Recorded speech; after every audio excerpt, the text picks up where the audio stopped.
자, 세무 2급 하셨던 분들도 자본은 아예 딴판입니다. 아시죠? 법인의 자본 외우시는 거기 때문에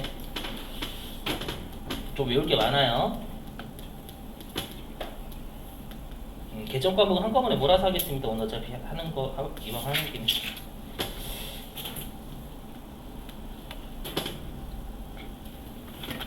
할부지 자본 여기.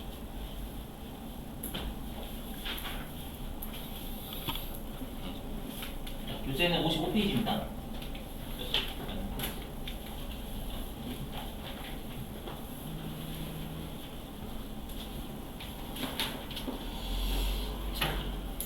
일단 여러분들 우리가 개인의 자본하고요, 당연히 법인의 자본은 다를 수밖에 없어요. 왜냐하면 법인은 우리가 누구로부터 투자를 받냐면 주인인 주주로부터 투자를 받잖아요.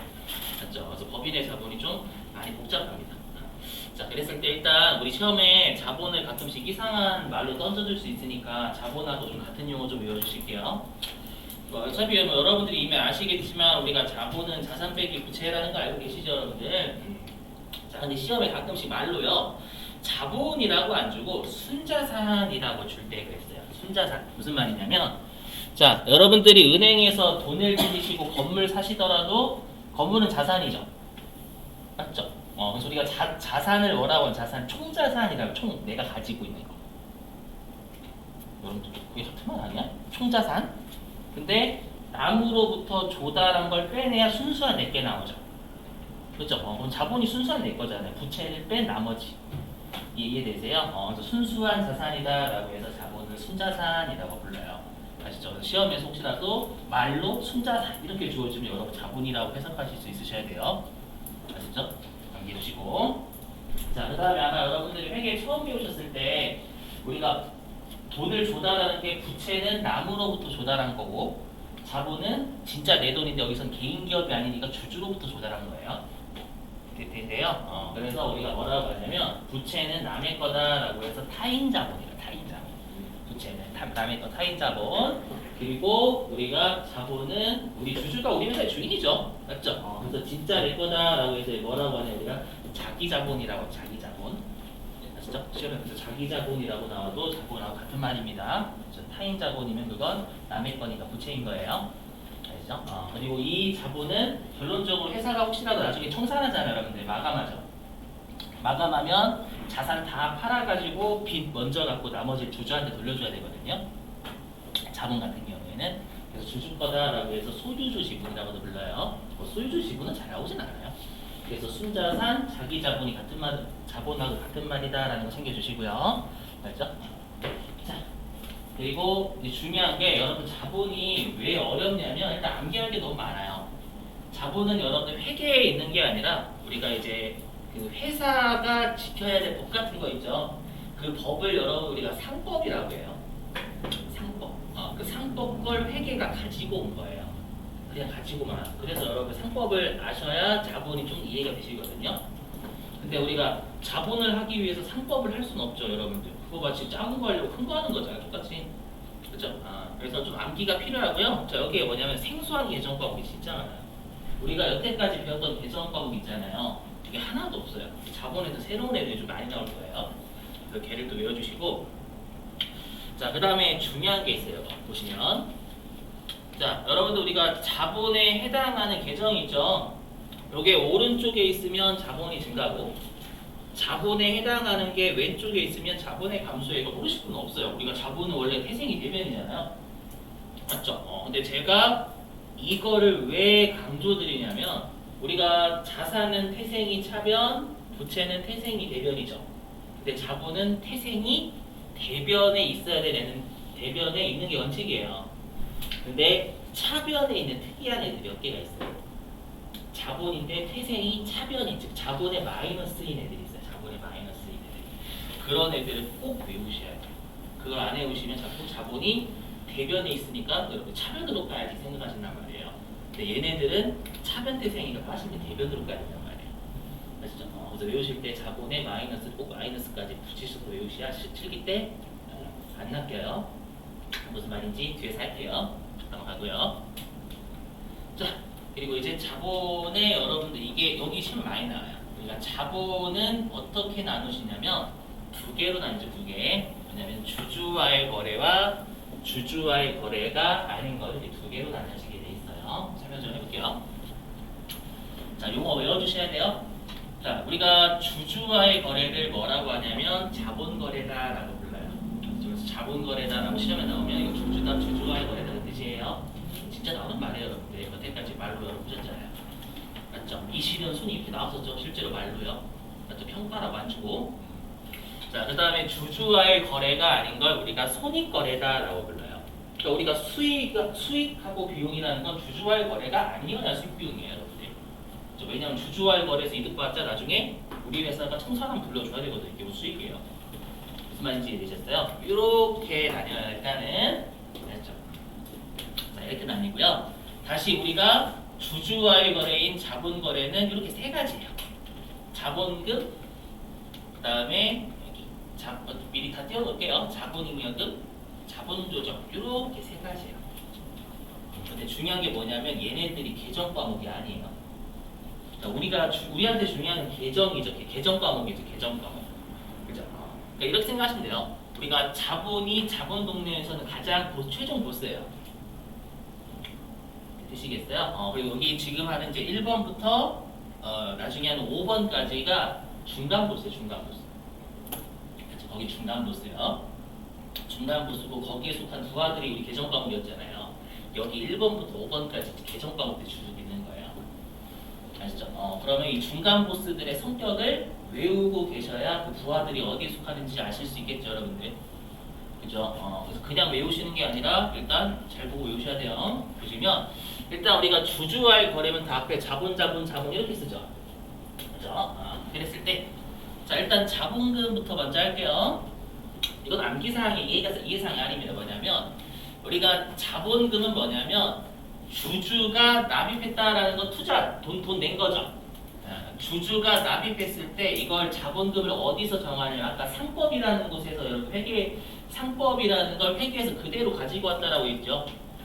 상법에서 자본금을 정해놨어요. 그래서 법정은 법에서 정했다는 뜻이에요.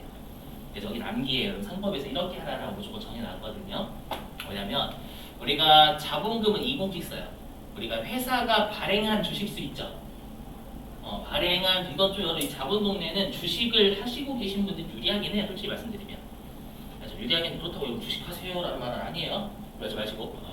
그래서 회사가 발행한 주식수에 무조건 액면금액을 보내요. 이거 꼭 읽으셔야 돼요. 우리 어저께 액면금액 또 쓰는 게 뭐가 있었죠? 무조건 액면금액 쓰는 거? 사채 있었죠. 그래서 사채랑 자본금은 무조건 액면금액 쓴다는 거 보시면 되죠. 알죠? 그 이유는 좀 이따 설명할게요. 어떤 느낌을 주기 위해서 그런 거예요. 그래서 일단 꼭 외우셔야 돼요. 무조건 액면금액 써요. 알죠? 그리고 저는 앞으로 별도의 사례 없으면 주식은 한 주로 들고요. 한 주. 심플하게. 어차피 나중에 여러분들 주식수 곱하시면 되는 거니까. 자, 그리고 혹시 여러분들 주식의 종류가 우리 발행 주식수라고 있죠, 여러분들. 우리가 주식의 종류가 두 가지가 있어요. 뭐냐면 우리가 알고 있는 일반적으로 삼성전자 주식이다라고 하면 이게 보통주라는 거예요.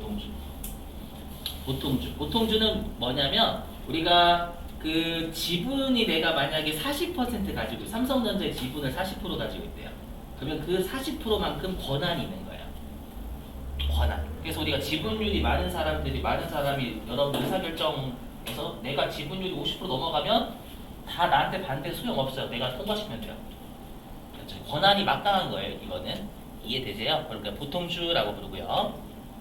그 다음에 우선주는 뭐냐면 우선주는 권한이 없어요. 그냥 배당만 우선적으로 받아가는 거고 배당이 좀 높아요. 아셨죠? 보통주하고 우선주 중에 뭐가 비쌀까요?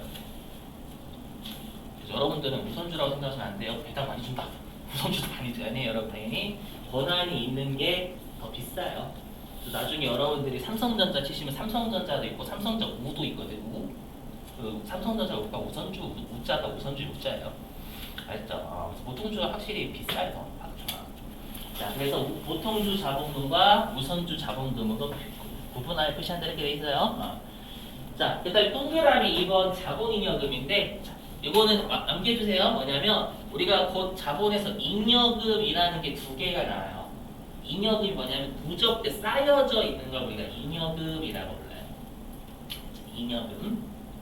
잉여금은 쌓여져 있는 걸 잉여금이라고 부릅니다. 외워주시고. 자, 그래서 여기. 자, 자본 잉여금은 다 성격이 뭐냐면 주주와의 거래에서 이득 보면 다 자본 잉여금이에요. 이렇게 보시면 돼요. 주주와의 거래에서 여기 자본 증가라고 되어 있는데 주주와의 거래에서 그냥 이득 보면 다 자본 잉여금 성격이에요. 그래서 그렇게 잘 외우셔야 돼요. 아시죠? 그래서 앞으로 볼 개정 과목 중에 주주와의 거래에서 이득 보면 다 자본 잉여금에 속하는 개정 과목들이에요. 전부 다. 아셨죠? 그렇게 틀 잡고 외우셔야 돼요. 이 외울 거 진짜 많거든요. 그래서 어저께도 설명드렸죠. 자본할 때 선생님들 서로 간에 위로한다고. 선생님들 어디 나가세요? 자본이요. 아이고 고생하세요. 큰일 났네. 어떡하면 좋아. 서로 간에 막 기도하면서 그건 아니고. 외워주시고. 자, 그 다음에 3번 자본 조정은 뭐냐면 여기 있죠. 자본 거래에 해당하나니까 주주와의 거래는 맞으나 이 뜻이죠. 맞죠? 주주와의 거래는 맞는데 자본금이 아니에요. 그러니까 법에서 정한 액면금액 쓰는 거 아니다 그 뜻이에요. 그렇다고 자본잉여금, 주주와의 거래에서 이득 본 애도 아니에요. 근데 주주와의 거래는 맞아요. 그런 애들은 다 자본조정을 몰려 들어가요. 아시죠? 그러니까 자본조정은 말 그대로 그냥 기타적 주주와의 거래인데 요 1번, 2번에 속하지 않아서 3번으로 들어와요. 3번 애들이 진짜 되게 많아요. 계속. 알죠? 이렇게요. 자, 그 다음에 손익거래는 이미 했어요. 뭐냐면 실현된 거하고 미실현된 거 두 가지 했죠, 이미.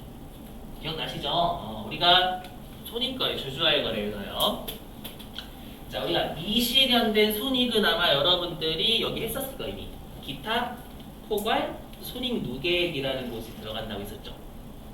기억나시나요? 우리 매도 가는 증권 평가해가지고 계속 미실현된 게 쌓이다 보면 이게 미실현된 걸 기타, 포괄 손익이라고 본다고 했죠. 맞죠? 그리고 그 평가가 누적되면 무계획이라고 불러요. 아셨죠? 이거 이미 했었고. 자, 그 다음에 이익잉여금 이걸 좀 조심하시면 돼요. 이익잉여금하고 이익은 좀 달라요. 자, 들어보실게요. 여기 잘 보셔야 돼요. 이익하고 이익잉여금 구분하셔야 돼요. 보시면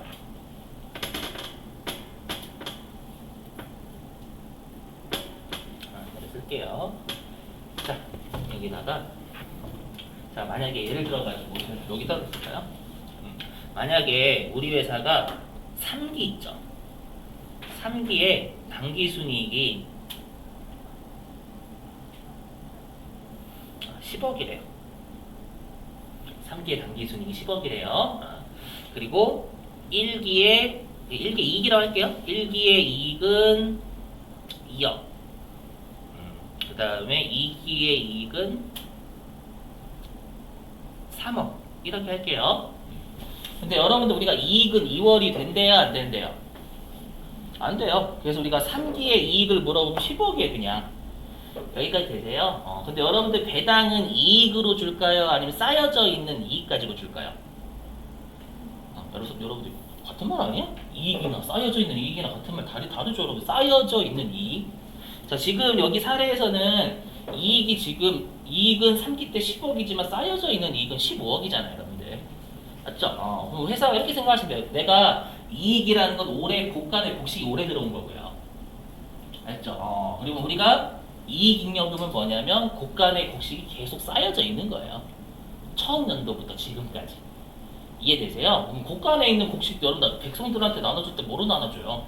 쌓여져 있는 곡식으로 나눠주지 오래 있는 곡식으로 나눠주는 건 아니잖아요. 맞죠? 그럼 곡식 나눠주는 걸 제가 왜 설명드리냐면 곡식 나눠주는 게 배당이에요, 여러분들. 그렇죠? 고간에 있는 곡식이 회사가 있는 이익이 쌓여져 있는 거. 그거 가지고 배당 주는 거예요, 여러분들. 무슨 말인지 이해되시겠어요? 그래서 여기서 중요한 건 뭐냐면 이거예요. 여기 보이시죠? 기업의 영업활동에 의해서라는 건 주주와의 거래 아닌 이 뜻이에요. 자, 기업의 영업활동에 의해서 여기 핵심 축적된 이 보이세요? 그러니까 당기순이익이 쌓여져 있는 거 우리가 이익잉여금이라고 하고 얘 가지고 배당주게 돼 있어요. 아셨죠? 그래서 이익하고 이익잉여금은 다른 말이에요, 여러분들. 이거 좀 조심하시길. 아셨죠? 그래서 우리가 이익은 결론적으로 이익 공여부로 들어가게 돼 있어요. 그 연도의 이익은 이익이 쌓여져 있는 곳에 다 들어오게 돼 있어요. 마치 창고에 곡간에 곡식이 쌓여져 있는 상태에서 그 연도의 곡식이 또 쌓여져 있는 거예요. 이해되시겠어요? 무슨 말인지? 그래서 이거 좀 주의하시고 이런 것 때문에 막 짜증나요. 보시면 눈물이 앞을 가리죠. 네, 지금은 좀 괜찮으실 거예요. 이제 뒤에 가면 이제 제가 계정도 안녕하세요. 그래 만들었어요. 자, 그러면 넘어갈게요. 틀 잡고